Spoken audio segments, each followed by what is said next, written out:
Welcome to the Lemons and Pineapples podcast. I'm your host, Emma O'Brien, personal development coach, heart math practitioner, dog photographer, and entrepreneur. In this podcast, I share tools, strategies, and amazing guest interviews to help you improve your mindset and your well-being with a sprinkle of fun and probably some mention of dogs along the way. So without further ado, let's squeeze the day.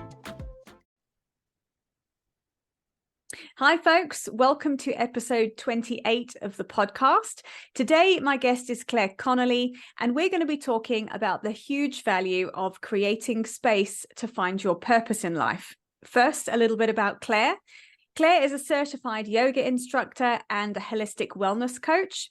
She supports women to explore the benefits of what slowing down feels like in their bodies. Motivated by a desire for better health after her own experience of burnout, Claire is passionate about investing in holistic health for longevity. As a typical Libran, Claire believes in balance and harmony. She's a deep sense of empathy and can't stand injustice. Claire specializes in helping women embrace menopause, master self-care, and trust their bodies to create their fullest, most healthy, nourished life. Welcome to the podcast, Claire. Thank you, Emma. That was a lovely introduction. It's always lovely to hear somebody read out your intro, isn't it? As a reminder of our own brilliance. So we're talking today about making space to find purpose. And my first question for you with this, I know we're going to touch on your own story of how you got to where you are. How did you know that you weren't on purpose? Because I think this is something a lot of people will be feeling this way, but won't quite know what it is. So could you give us a bit of clarity on that, please? Sure, I definitely can. So when I realized I was, my heart was not in what I was doing, and what I was doing was running a graphic design studio business for almost 10 years. And I began that business as a creative designer, and I loved creating. And I finished that business as a business owner, manager, bit of art direction, but really not doing the creative anymore. And it was then that I sort of realized that the passion had died, because I was just a business owner and my designers were getting to have the fun and doing the creative work. And I was chasing the work and writing the proposals and doing all that admin leadership type of work, which really wasn't floating my boat. So I realized when I stopped bouncing out of bed in the morning and I was kind of dragging myself to work, my energy was really low. I felt like the business didn't have the energy in it or the life in it that it started out with. And the business or the industry that I was in was also changing quite radically. So when I began the business, it was still very much a publishing, printing business that I was in, and I loved that. So we were probably pretty much a publishing house. And by the time I sold the business, it was very much we were moving into that digital space. And I wasn't quite sure that I wanted to go with that flow. It also meant relearning a lot of things, and I just didn't feel I had the energy to do that. So it was very much a heart thing. It was, my passion wasn't there anymore. Everything had changed. My personal life had changed as well. And yeah, I decided that it was time to close the doors, sell the business, and do something else.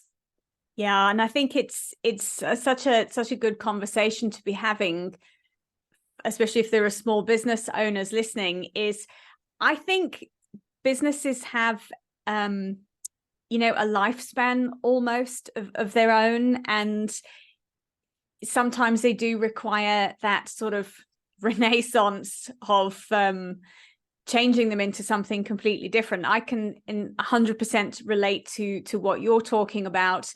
I'm going through a bit of a career shift at the moment, coming out of a photography business and into more full-time coaching.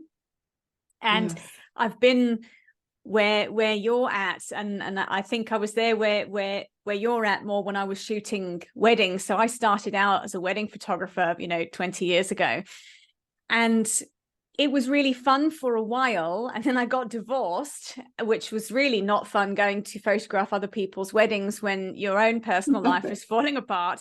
And they just became so formulaic and boring for me. And I just got to the point before I'd go, and I'd sit the night before thinking, please cancel, please cancel, please cancel. And I just, you can't, something like wedding photography, you've got to show up with your A game. And for me, much like you've said, the passion had just gone completely for me with it.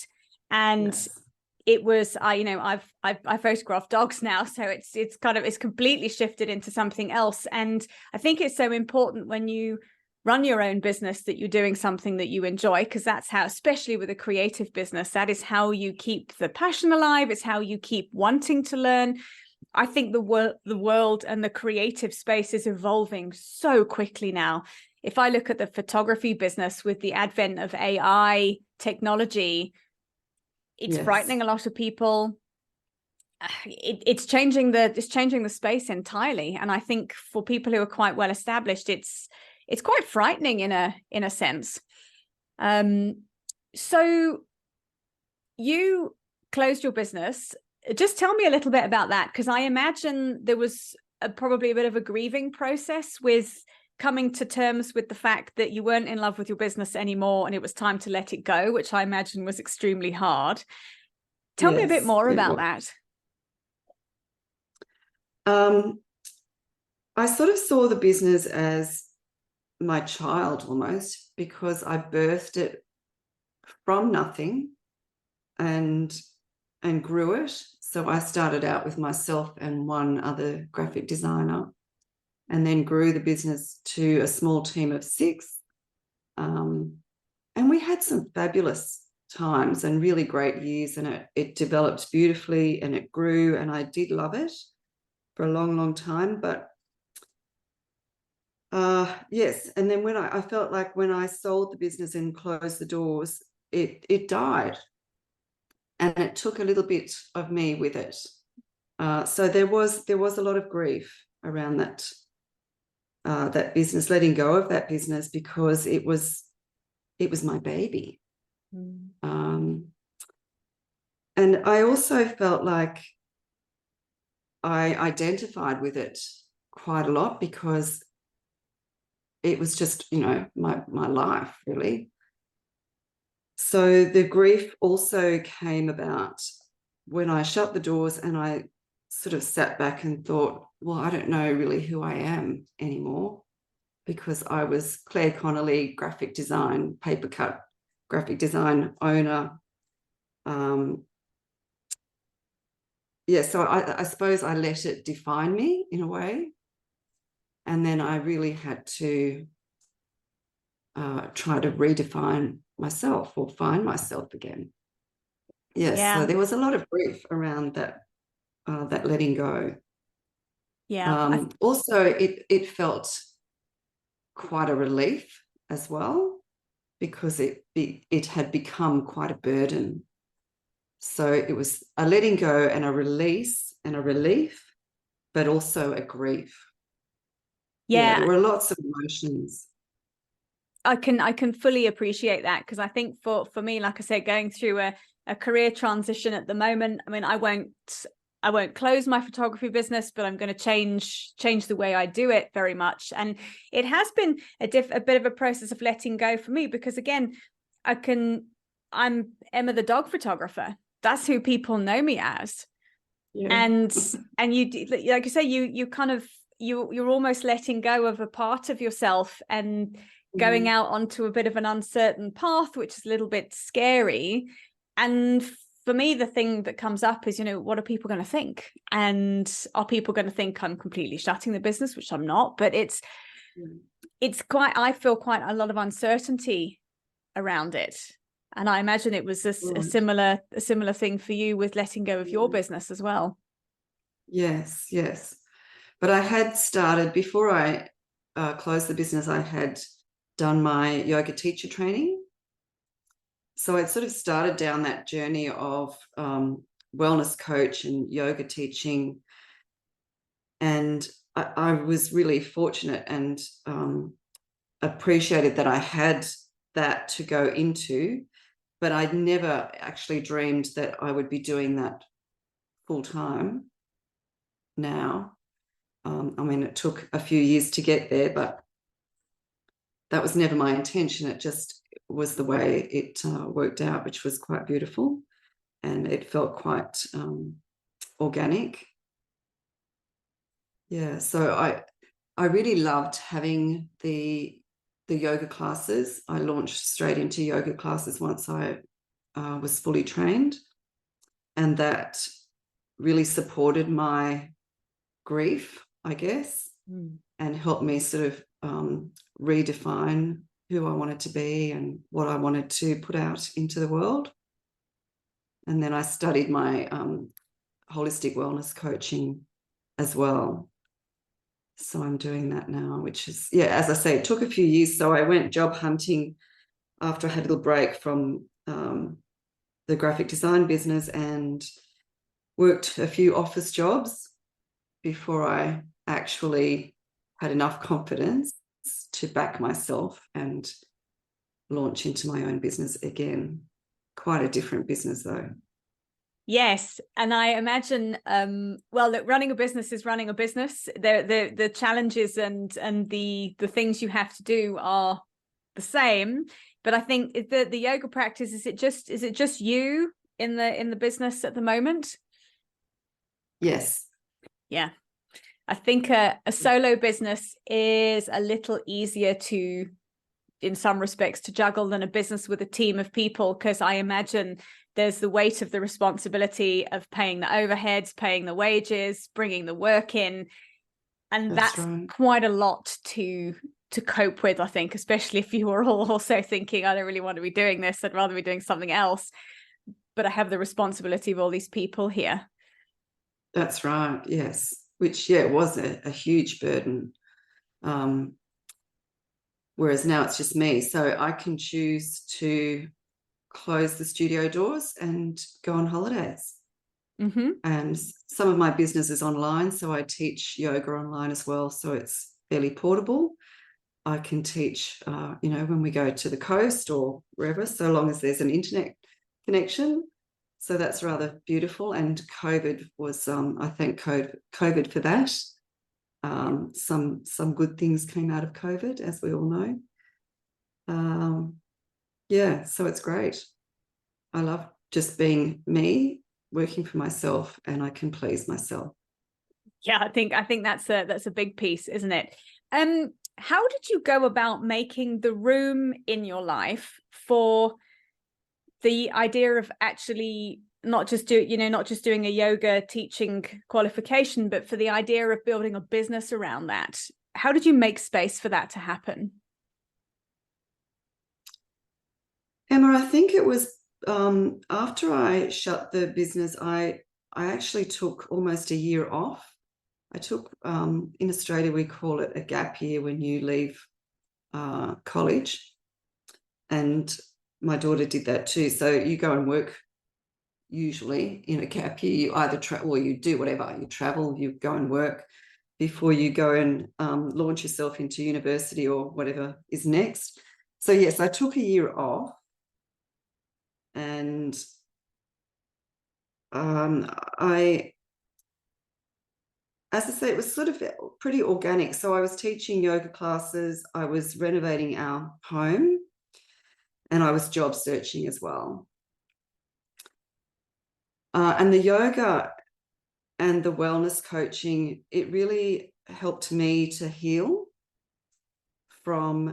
because I was suffering burnout during that time as well. So I just felt exhausted.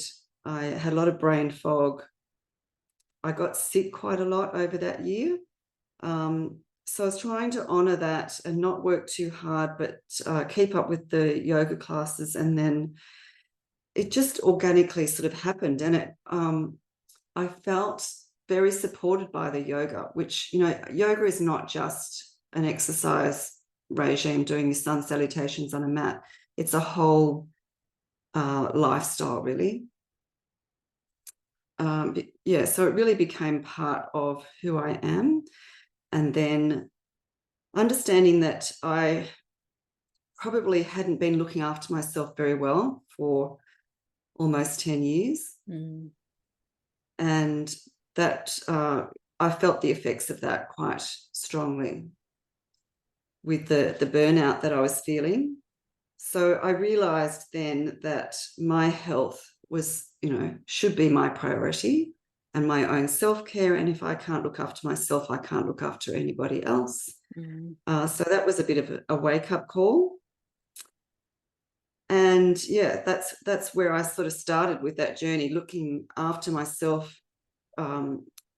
studying nutrition and how to, you know, just take care of myself a lot better. And also that whole period coincided with my journey through menopause. So there was quite a lot going on. So sometimes I wonder whether the burnout wasn't just menopause, because menopause can feel very much the same, with brain fog and fatigue and inflammation in the body. So yeah, I don't know if I've answered your question or not. You have, and I think it's it's very interesting what you're talking about, because I think it's just such an important thing to put, an important point to highlight, is that often our bodies tell us when we're doing things that aren't working for us. And I'm sure by the sound of things, when you're running your own business, because running your own business is full on most of the time anyway, without running a business with a team of people, it's always on the go. You're always thinking about it, you're always worrying about it, you're always dealing with it. And I imagine it's probably a very unfortunate timing with the menopause and the burnout happening at the same time to combine to make it extra difficult. And I think it's so important for us to listen to what's happening in our bodies, because they generally tell us when things are going on that aren't working for us. And it sounds to me that you picked that up, and it has sent you on a path in a new direction with the holistic wellness, because it sounds like that's what you're helping other people recognize. Yes, absolutely. Yeah. I think we lose sight of our bodies and listening to what your body's trying to tell you, because there's messages all the time, but we tend to ignore them and just soldier on. And the more you do that, the longer you do that, the more burnout. It's just, it's a cycle. And if you don't get off that cycle and really look after yourself, then it can be a bit of a downward spiral as well. Yeah, totally. And I've talked in a couple of the other episodes of, I had a massive episode of burnout in 2016, and I did my very best to keep pushing on and working through the burnout. And I ended up putting my back out, which was the best thing that could have happened to me, quite honestly. And I ended up in hospital for 4 days. And it was this process of having to understand that if you don't look after your body, you can't keep up with the pace all the time. And actually trying to keep up with an unrealistic pace is ridiculous in itself. I mean, that was the realization I had with it. And I think the wake-up call for me was, I was very fortunate that I didn't have a severe back injury. I have to be careful with my back now, but I was fortunate that it wasn't any permanent damage. I mean, if it had been, because I was sitting there thinking my life was flashing before my eyes, because I thought, if I've damaged myself permanently now, I can't be a photographer anymore. I have to be sitting on the floor, I have to be moving around, I can't do it. And I just was sitting thinking, I've allowed this to happen, because my back had been hurting me for ages. I'd been lifting boxes because I'd moved house. It was tweaking for ages, and I ignored it. And I carried on, and I was very burnt out. I was very stressed. Mentally, I wasn't coping very well. And I don't know what I thought. I'm just going to, power through and it'll get better, or this is my life now. And it was like, much like you, it was a wake-up call. If you don't look after your body and you don't look after your health, if you don't have it anymore, you can't continue to work. You've had it. That's right. Yeah. So important. Our health is just absolute priority. So I'll let you into a little secret. I used to smoke long time ago. And when I turned 50, I'd started to smoke a little bit before that. And that came out of stress. I was so stressed. It was my excuse for, it was just what I did. I turned to cigarettes, and my husband and I went over to Italy for my 50th birthday. We had a lovely time. And in Italy, a lot of people smoke still. And so I pretty much smoked my way around Italy and loved every minute of it, and thought, I feel terrible, but I'm really enjoying it. And I'll give this up when I get home. So, of course, I got home and I didn't. So the stress is building. The cigarettes are becoming more and more frequent. And it wasn't until I started my yoga teacher training that I thought to myself, I can't imagine walking into a yoga class and smelling my teacher having just had a cigarette. And the two things just didn't gel in my mind. Trying to put cigarettes with health and wellness and, being embodied and being self-aware. So the yoga is actually what made me stop smoking and make me more aware of my own health. And then it was the burnout after that really brought it home. Yeah, so I was really not looking after myself at all. In fact, I was abusing my body completely, and all of that was stress. It was my excuse just to leave the office, to go outside and get some fresh air, fill my lungs up with smoke. I'm really quite embarrassed by this now, because I'm now trying to educate people about their own health and wellness. But it takes your journey into unwellness and being really unhealthy and burnout to realize how important that is, and to turn it around. And I don't think there's any need to be embarrassed. Thank you for sharing, but I think you've learned from it. I think if you were still quietly, secretly smoking, maybe, but it is one of the things. I think it's a separate conversation, really, is the impact stress has on our lives, because stress stops us from behaving in a rational, logical, intelligent way oftentimes, because we're pulling in coping mechanisms to help us deal with the physical feelings of being stressed, and they're overwhelming sometimes. And I know smoking is one of the things. For it does calm your stress response. That hit of nicotine gives you a bit of a dopamine hit. It does the job. And also, I know my partner is a smoker, and he's desperately trying to stop, and it's very, very hard for him, because he has a very stressful job, and for him, he gets to go outside and go and walk the stress off a bit whilst he smokes. It allows him a bit of a break. It allows him an opportunity to get out of an environment where he might need a bit of a break. And it's much as you could sit and say, oh, you could do that anyway if you didn't smoke. You can't. What are you going to do? Go, oh, by the way, folks, just going out for a walk. I mean, it's just not, it just wouldn't fly. No. It's not acceptable. Unfortunately, it should be acceptable to say, I'm going out because I need to breathe. I need to go and count to 10 and breathe properly for 10 minutes, so I don't start throwing things from the pressure. Yeah. But I think we live in a society where we've normalized coping mechanisms like smoking, rather than having a meditation room at work. I know Google and these big organizations do, but smaller businesses just don't People No, just don't do it. no, no.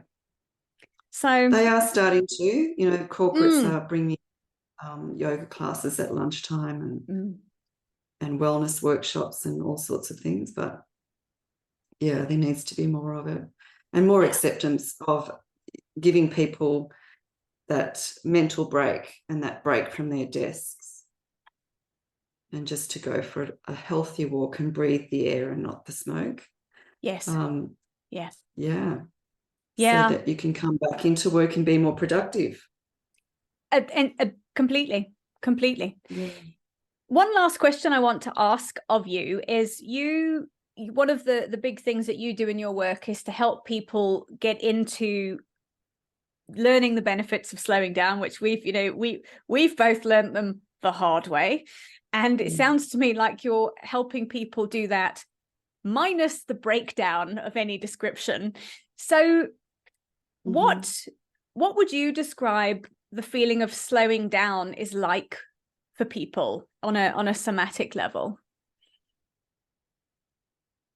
A lot of people don't breathe properly. So that's the first thing that I talk about before we even start moving our bodies. We always focus on the breath. And the breath it's a tool that you can use to get right into your parasympathetic nervous system and bring your stress levels down within seconds. So that's how I teach people to slow down. We start with the breath. We start with slow, deep breaths. I call the breath practice deep belly breathing. So we draw the breath in through the nose down to the belly, expand the belly on your in-breath, which is opposite to how most people and women in particular breathe, because we breathe in and try to suck in. So you're doing the opposite to that, which feels a bit odd at first, but once you get used to that technique, it's really quite calming and very meditative, and it gives the brain something to focus on. So we start with the breath before we even start moving our bodies. And then the yoga classes are always pretty slow and gentle. They're not fast paced because we have enough fast in our lives. So people want to come to yoga and they really want to, most of the time, rest and stretch. Yeah. So I try to hold a space for them, whether it be in person or online. And I find that both work pretty well. It's much nicer, obviously, to be in person, so that they can slow down their breathing, slow down their nervous system, and really give their bodies a chance to rest and digest. So important. And it's so important. And I think, I see people come into the room and they are breathing quickly because they've been rushing to get there and they've had a stressful day and their eyes are darting around the room. And you can just see it. And then by the time they leave, their shoulders have dropped down. They've got a smile on their face, like their whole demeanor has changed. And I think, wow, okay, it's been an hour and like they're a totally different person. Yeah. So it's absolutely precious. It really lights me up and it gives me so much joy that I can share this modality with people and they can really benefit from it. And then, slowing down in other ways. So I am not a morning person. I don't think I've ever been a morning person. And I sort of beat myself up for a long time thinking I should be getting up at 6 a.m. or 5 a.m. and doing my yoga practice and my meditation and before I start the day. Well, I just can't bring myself to do that at that hour. And